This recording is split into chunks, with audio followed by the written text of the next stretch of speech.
Hello friends, welcome back my YouTube channel agriculture science with Desraj sir. हम पढ़ रहे थे फर्स्ट ईयर एग्रीकल्चर में कल्टीवेशन ऑफ व्हीट या गेहूं की खेती, जो कि हमने पढ़ ली थी। कौन से कीट कौन से डिजीज़ लगते हैं, उपज कितनी होती है।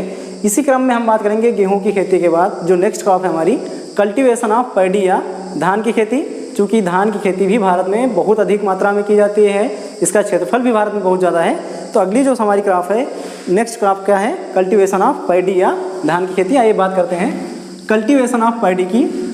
अगली है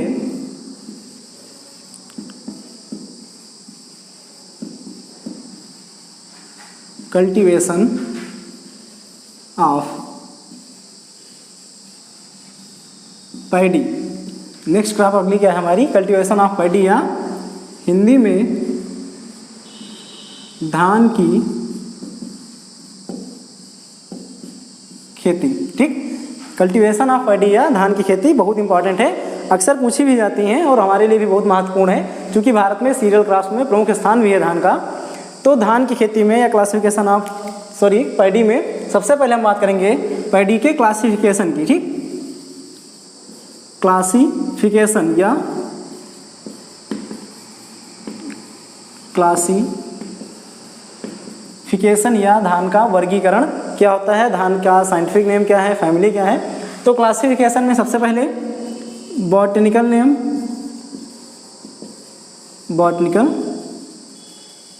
नेम या वानस्पतिक नाम। धान का वानस्पतिक नाम होता है ओराइजा सटाइवा। ठीक, पैडी का या धान का वानस्पतिक नाम ओराइजा सटाइवा। फैमिली, पैडी की फैमिली है ग्रेमिनी। क्योंकि सीरियल क्रॉप्स जो हैं वो सारे ग्रेमिनी कुल में आते हैं, ग्रेमिनी या इसका न्यू नेम है पोएसी। ठीक, फैमिली क्या है, ग्रेमिनी या Poaceae. Chromosome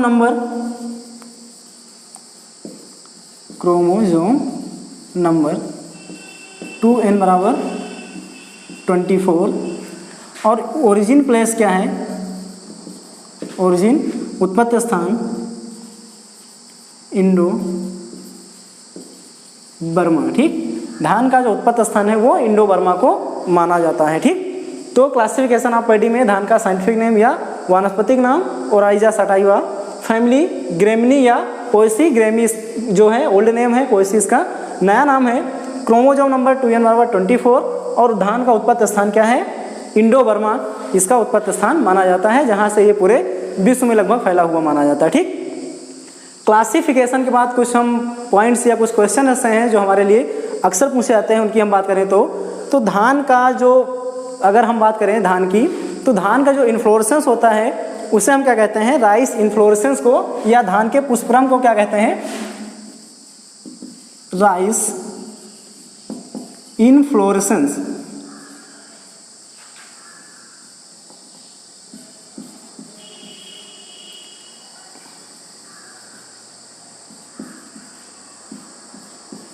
rice inflorescence is known as panicle. ठीक, एक नंबर का क्वेश्चन बहुत ज़्यादा पूछा जाता है कि जो धान का पुष्पक्रम होता है उसे हम क्या कहते हैं, तो धान के पुष्पक्रम को हम पेनिकल कहते हैं। ठीक, जिसमें धान के सीड्स लगे होते हैं या जो धान की बालियाँ होती हैं उसको हम पुष्पक्रम कहते हैं, और उस पुष्पक्रम को क्या कहते हैं, पेनिकल कहते हैं। ठीक, तो राइस इन्फ्लोरेसेंस को हम पेनिकल कहते हैं। इसके अलावा राइस में प्रोटीन कौन सी पाई जाती है, तो rice protein is known as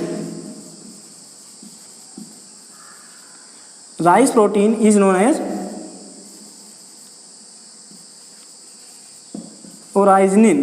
ठीक, राइस की जो प्रोटीन है या धान में जो प्रोटीन पाई जाती है उसे हम ओराइजनिन कहते हैं, या धान में पाई जाने वाली प्रोटीन जो होती है वो ओराइजनिन कहलाती है। ठीक, अब हम बात करते हैं धान की इम्पॉर्टेंस या महत्व की। धान का महत्व क्या है, या इस क्लाइमेट, धान की जलवायु कैसी होनी चाहिए, किस प्रकार की जलवायु में हम धान की खेती करते हैं। ठीक, तो अगला है हमारा क्लाइमेट या जलवायु।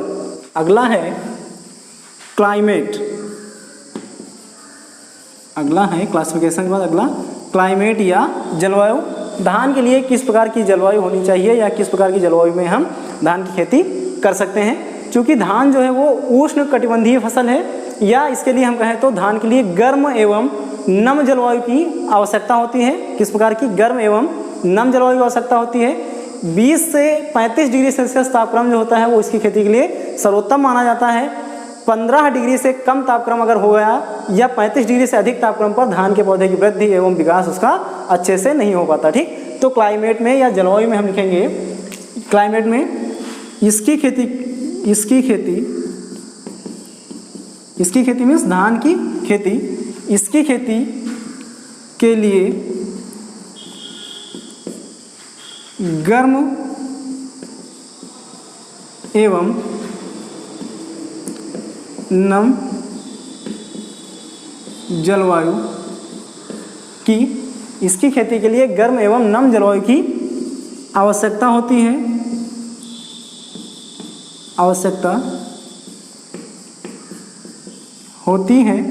धान की खेती के लिए किस प्रकार की जलवायु होनी चाहिए? गर्म एवं नम जलवायु की आवश्यकता होती है।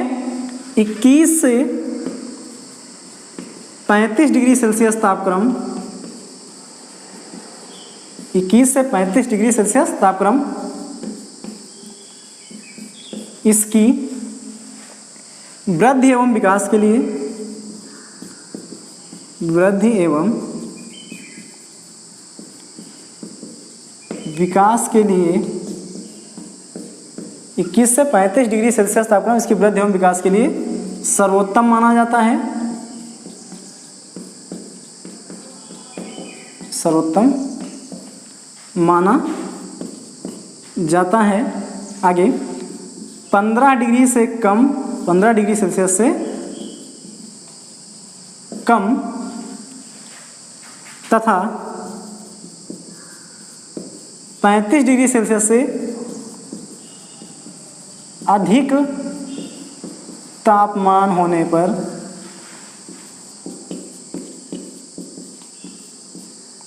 15 डिग्री सेल्सियस से कम तथा 35 डिग्री सेल्सियस से अधिक तापमान होने पर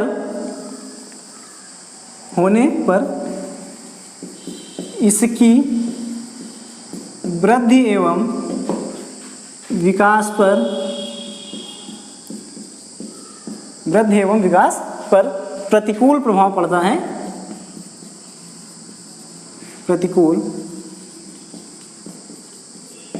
प्रभाव पड़ता है। ठीक, तो धान के लिए कैसी क्लाइमेट होनी चाहिए? क्योंकि धान जो है आप जानते हैं खरीफ ऋतु की फसल है और खरीफ ऋतु का जो सीजन होता है वो गर्म एवं नम जलवायु होनी चाहिए। वायुमंडल में पर्याप्त नमी होती है, गर्मी भी होती है और ऐसा जो तापक्रम होता है वो धान की खेती के लिए बहुत ही सूटेबल माना जाता है। लगभग इस समय जो टेम्परेचर होता है, क्लाइमेटिक कंडीशन जो होती है वो लगभग 21 से 35 डिग्री सेल्सियस के मध्य होती है। इसीलिए धान की खेती जो भी होती है 21 से 35 डिग्री सेल्सियस के मध्य तापक्रम जो होता है इसके लिए बहुत ही आवश्यक होता है। अगर 15 डिग्री सेल्सियस से कम या 35 डिग्री सेल्सियस से अधिक तापक्रम है तो इसकी खेती के लिए नुकसानदेह होता है। इस तापक्रम पर इसके पौधे की वृद्धि एवं विकास अच्छा नहीं माना जाता या अच्छा नहीं होता। ठीक, तो ये हो गया क्लाइमेट या जलवायु। जलवायु के बाद हम बात करेंगे सॉइल या भूमि की। धान की खेती के लिए किस प्रकार की भूमि होनी चाहिए? ठीक, अगर क्लाइमेट के बाद हम क्या बात करेंगे? भूमि की या सॉइल की।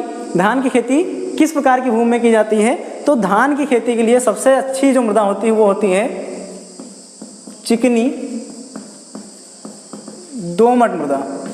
ठीक, धान की खेती के लिए सबसे अच्छी मृदा जो होती है चिकनी दोमट मृदा मानी जाती है। वैसे तो धान की खेती सभी प्रकार की मृदाओं में की जा सकती है, लेकिन चिकनी दोमट मृदा जिसमें पर्याप्त जल रुकता हो या अच्छी सिंचाई की सुविधा उपलब्ध हो वहाँ की धान की खेती अच्छे से की जा सकती है। जिसका पीएच कितना होना चाहिए? लगभग पीएच जो हो वो 6 से 7 के मध्य में होना चाहिए।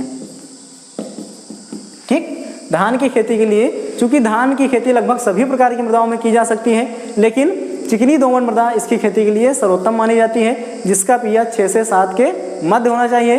अतः बलुई दोमट तथा मटियार दोमट मृदा में भी धान की अच्छी उपज प्राप्त की जा सकती है। ठीक, तो धान की खेती के लिए जो सबसे अच्छी मृदा होती है वो चिकनी दोमट मृदा, जिसमें जल जो है पर्याप्त मात्रा में रुकता हो या नमी जो है काफ़ी मात्रा में रुकती हो। क्योंकि धान के पौधे को आधे से अधिक दिनों तक पानी या सिंचाई की आवश्यकता होती है, तो इसलिए ऐसी सॉइल होनी चाहिए जिसमें जल की पर्याप्त मात्रा रुकती हो। ठीक, अब हम बात करेंगे सॉइल के बाद सॉइल प्रिपरेशन या सॉइल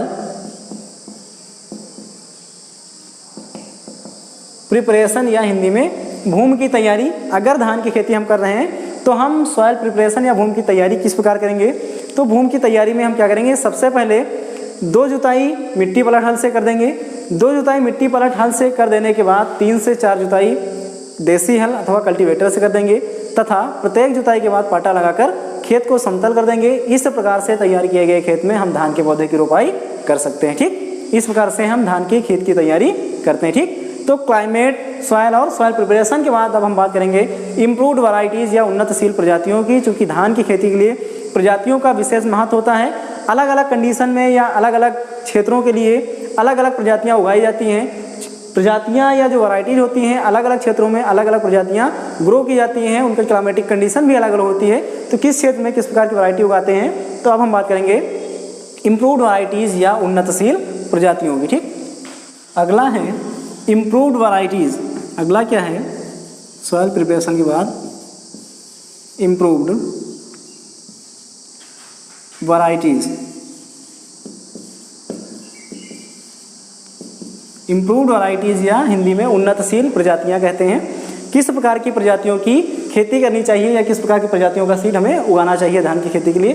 तो इम्प्रूव्ड वैरायटीज़ में बहुत सारी प्रजातियां हैं। अलग अलग क्षेत्रों में अलग अलग स्थानों के लिए बहुत सारी प्रजातियां हैं। कुछ प्रमुख प्रजातियां हम आपको बता रहे हैं जिनकी खेती हम कर सकते हैं। ठीक, तो इम्प्रूव्ड वैरायटीज़ में जैसे बहुत सारी हैं, जैसे बाला, कावेरी, बाला, कावेरी, जया, सीता, बाला, कावेरी, जया, सीता, पूसा बासमती,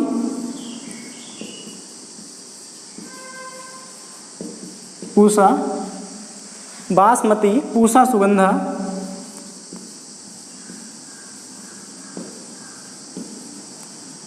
ठीक, ये कुछ प्रमुख प्रजातियां हैं जिनकी खेती हम करते हैं। पूसा बासमती, पूसा सुगंधा, पंत धान 4,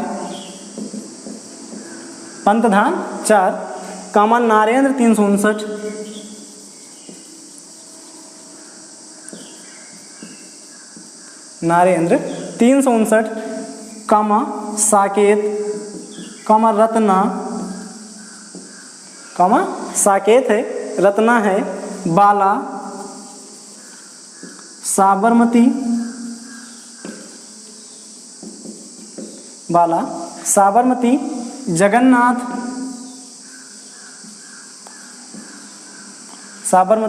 जगन्नाथ, आगे पंत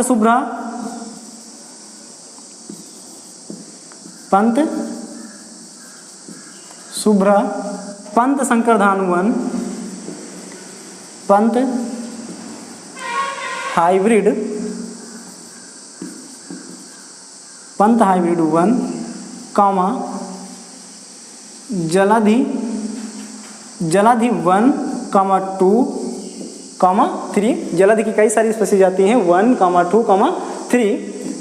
बहुत सारी स्पीसीज हैं, एसेट्रा, ETC या एक्स्ट्रा आदि। ठीक, ये कुछ प्रमुख प्रजातियां हैं जिनकी खेती हम धान के लिए करते हैं या धान की खेती के लिए ये प्रजातियां सुटेबल मानी जाती है या अच्छी मानी जाती है। ठीक, इसके अलावा भी अलग अलग क्षेत्रों के लिए बहुत सारी प्रजातियां हैं, हाइब्रिड वैरायटीज़ भी हैं जिनकी खेती हम करते हैं। ठीक, प्रमुख प्रजातियां जो हैं वो आपके सामने लिखी हुई हैं। ठीक, तो इम्प्रूव्ड वैरायटीज़ के बाद अब हम बात करेंगे धान के सीड रेट की या बीज दर की।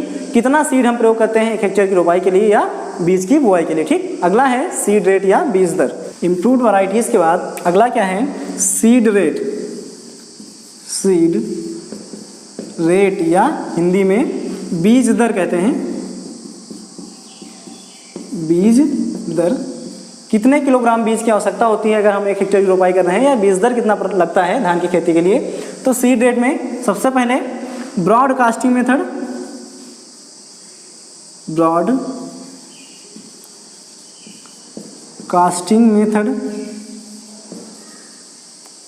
ब्रॉडकास्टिंग मेथड या हिंदी में छिटकवा विधि कहते हैं। अगर छिटकवा विधि से हम धान की बुआई कर रहे हैं तो सीड कितना लगता है, तो ब्रॉडकास्टिंग मेथड में जो सीड लगता है वो लगता है 100 किलोग्राम प्रति हेक्टेयर। ठीक, अगर हम छिटकवा विधि से धान की बुआई कर रहे हैं खेत में तो बीज हमारा कितना लगेगा, सीड 100 किलोग्राम प्रति हेक्टेयर छिटकवा विधि से।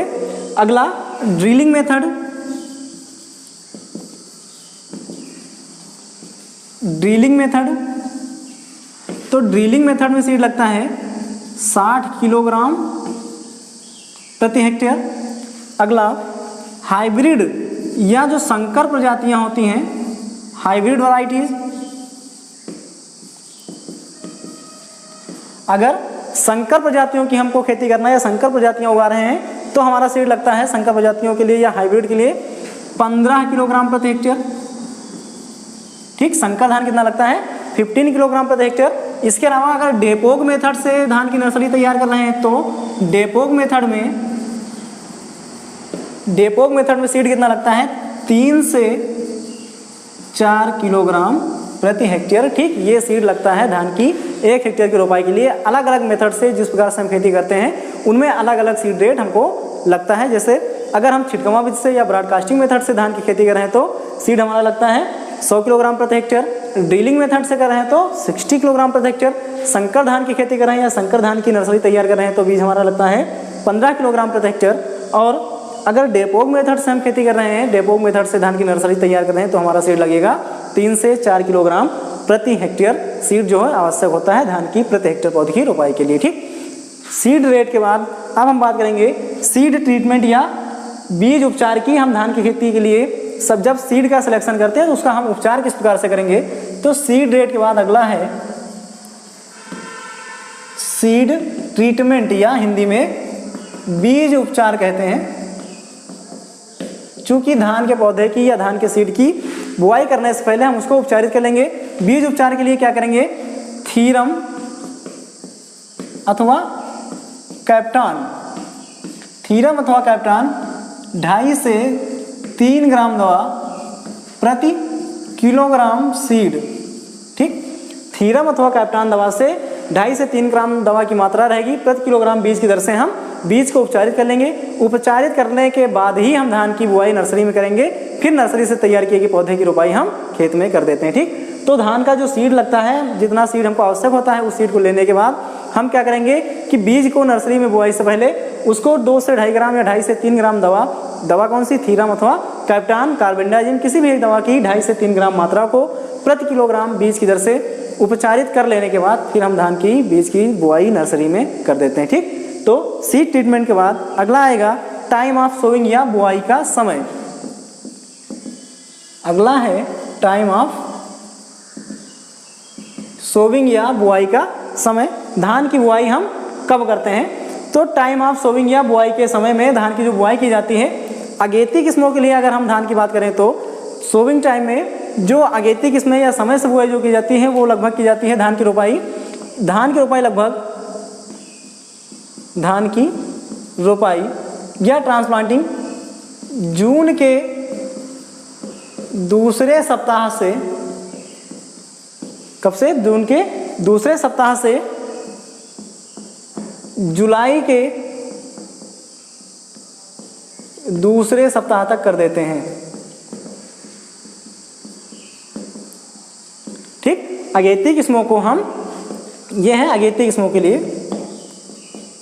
अगेती किस्मों की रोपाई हम कब करते हैं, धान की अगेती किस्मों की रोपाई जून के दूसरे सप्ताह से लेकर जुलाई के दूसरे सप्ताह तक कर देते हैं।